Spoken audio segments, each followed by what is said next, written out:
what is the role of a fractional chief wellbeing officer mean? So let's step back and let's talk about it. Chief wellbeing officer roles are typically, I, coming from healthcare, being a physician, noticed them, a lot of them evolving in the aftermath of the pandemic as we're looking at the way healthcare workers took a hit. And by the way, their well-being was already in the toilet before the pandemic happened. The pandemic just magnified it or maybe spotlighted better. So I noticed these roles come up and I noticed the impact that they were having.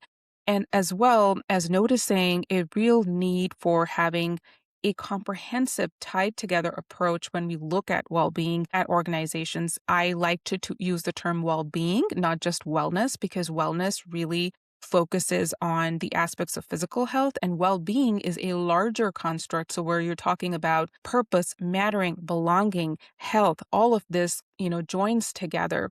So I was looking at it as I want to offer chief well-being officer services to organizations, and whether they can be in healthcare or out in other industries. But I know that many leaders, again, coming from those conversations, feel so overwhelmed by the idea of having, a full physician hire, onboarding them, and then giving them this task. And it's a lot of risk. And why should they trust me? Like all these questions that come up in their mind. Yes, I can bring my experience and I can pull all of these things up.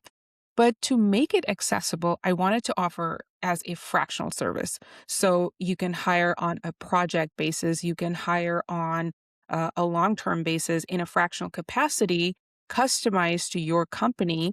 What are your well-being needs? So that's where we came up with the term fractional chief well-being officer.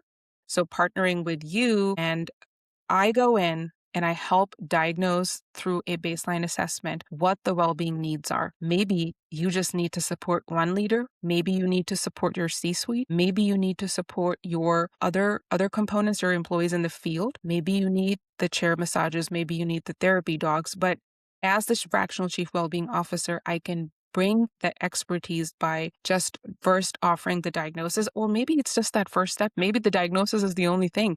Maybe all your employees want is to be heard, and just doing that baseline assessment survey, talking to people is all they need.